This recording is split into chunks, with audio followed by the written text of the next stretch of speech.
Dear students, welcome to this new video. Today in this video we will cover chapter number 5, the ailing planet, the green movement's role. As it is well known with the name of the chapter, the ailing planet. Ailing मतलब क्या होता है? जैसे कि ill planet मतलब ना, ailing planet means ill planet से relate करेंगे इसे हम. So the following article was written by Nani Palkiwala and published in the Indian Express on 24 November 1994.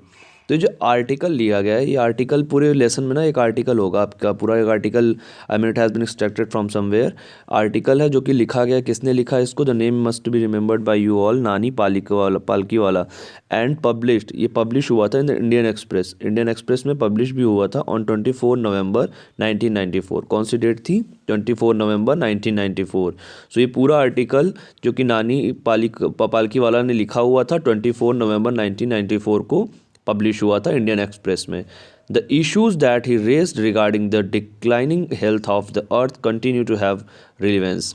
और इसमें जो इशू उस समय in that time in the year of 1994 जो इश्यूज उठाए गए थे कि अर्थ की जो डिक्लाइनिंग हेल्थ होती है, मतलब डिक्लाइनिंग आई मीन जो कंडीशन ऑफ द अर्थ है कि जो आई मीन जिसमें दिखाया गया कि अर्थ की कंडीशन बहुत ज़्यादा ख़राब होती जा रही है, वो अभी भी इस टाइम तक, कभी 1994 से इतने सारे ईयर्स निकल चुके हैं ना, लेकिन फिर भी अर्थ की कंडीशन में कोई बहुत ज़्यादा खासा चेंज नहीं आया. The condition of the earth is as looking the same as that time.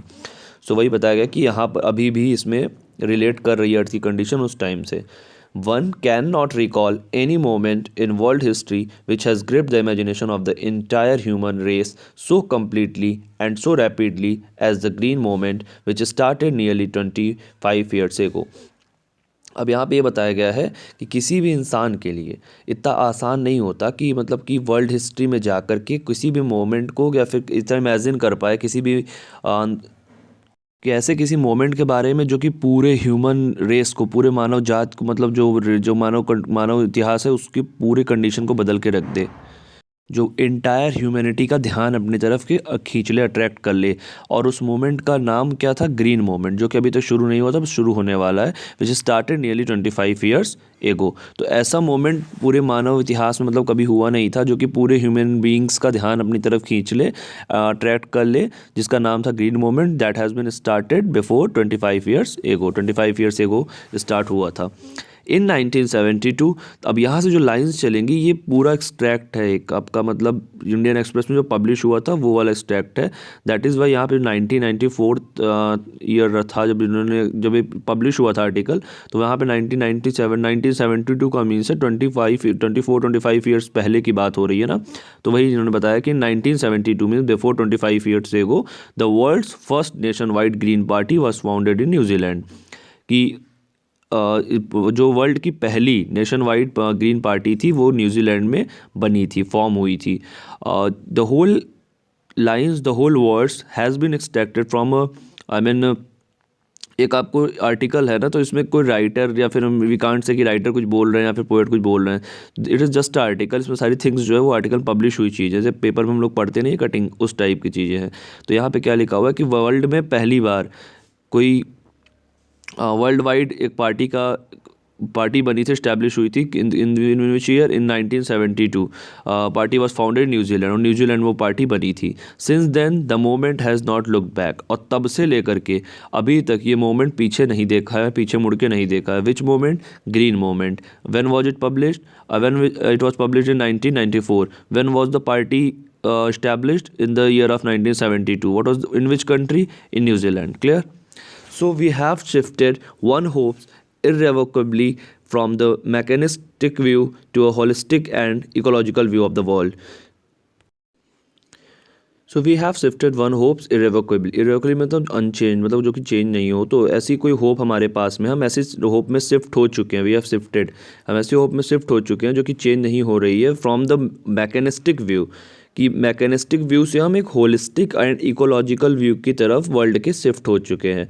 Holistic and ecological view we can say that kind of I mean in mechanistic view हम क्या करते हैं, मैकेनिस्टिक व्यू में सिर्फ हम अपना प्रॉफिट देखते हैं, हमें जस्ट बस हमारा प्रॉफिट हो रहा है, we don't care about the earth and we don't care about forest anything else, इस सब के बारे में नहीं सोचते थे। और अब हम क्या कर रहे हैं, हम इन सब चीज़ों के बारे में भी सोच रहे हैं, इकोलॉजिकल व्यू भी हमारा बन रहा है, होलिस्टिक व्यू भी बन रहा है। सो हम सब एक होप के साथ में अब शिफ्ट हो चुके हैं, कहाँ से, फ्रॉम द मैकेनिस्टिक व्यू से एक होलिस्टिक और इकोलॉजिकल व्यू की तरफ शिफ्ट हो चुके हैं ऑफ द वर्ल्ड के। It is a shift in human perception as revolutionary as that introduced by Copernicus, who taught mankind in the 16th century।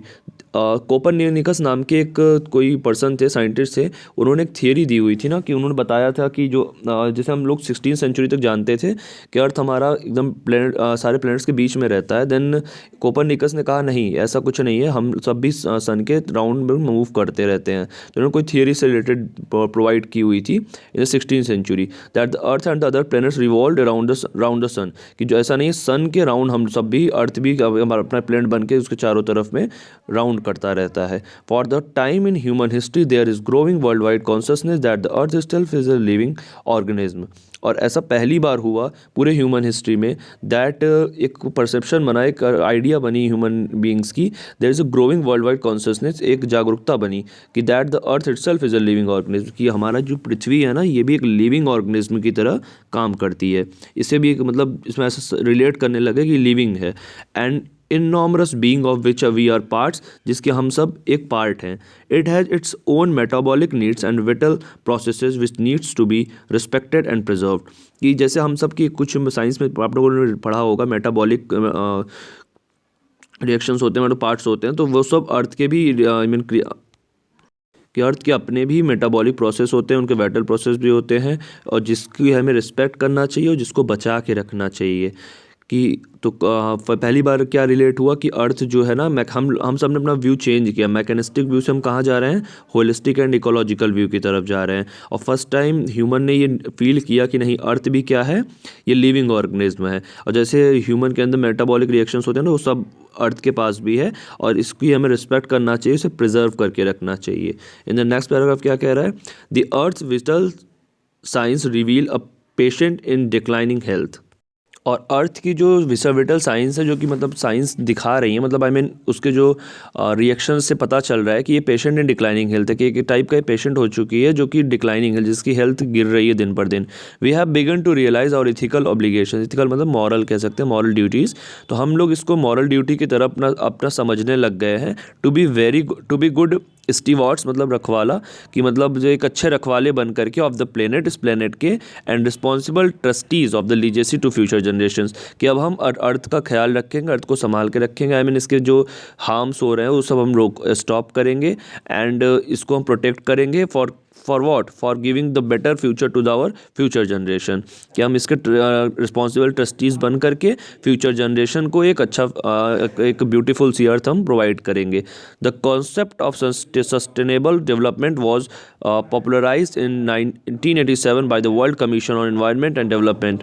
तो ये वर्ल्ड कमीशन के द्वारा जो है इन्वायरमेंट और डेवलपमेंट पर एक कॉन्सेप्ट दिया गया था इन द ईयर ऑफ 1987 में वर्ल्ड कमीशन ने एक कॉन्सेप्ट दिया था जिसका नाम था सस्टेनेबल डेवलपमेंट नाम का एक कॉन्सेप्ट था, जो कि पॉपुलर हुआ इन the year of 1987। In its report defined idea, इस रिपोर्ट में एक आइडिया डिफाइन किया गया है, जो तक पार्ट आपको डबल इंटर कॉमा में लिखा हुआ दिख रहा है, you have to remind that, इसको आपको लर्न करना है कि ये एक आइडिया दिया गया था। In its report defined the idea, कौन सा आइडिया था, development that meets the needs of the present without compromising the ability of future generation to meet their needs, कि हमें एक ऐसा डेवलपमेंट करना है प्रेजेंट के अर्थ के लिए जो कि फ्यूचर जनरेशन जो आ रही है उसका कुछ नुकसान ना हो, और हम प्रेजेंट में इसको बेटर बना सकें, आई मतलब for that is without stripping the natural world of resources for future generation would need, कि जिस रिसोर्सेज की फ्यूचर जनरेशन को ज़रूरत है हम उसका नुकसान ना करते हुए अपने अर्थ को ब्यूटीफुल बनाने का एक काम करेंगे। So that is the concept that has been given by the World Commission, that was called, what was the name of that concept, sustainable development. So it is all about that how the condition of earth is declining, how the stat is telling that what steps should be taken for the betterment of the coming generation, what can we do to protect earth from that kind of calamities and problems. So all the kind of things have been mentioned here very briefly. So till then, I mean, whatever the things we have learnt in this video, you need to revise that. You need to remember this concept of the sustainable development as well. And then after that, what is the things have been given in this stat, we will continue in the next video. Till then, see you, take care.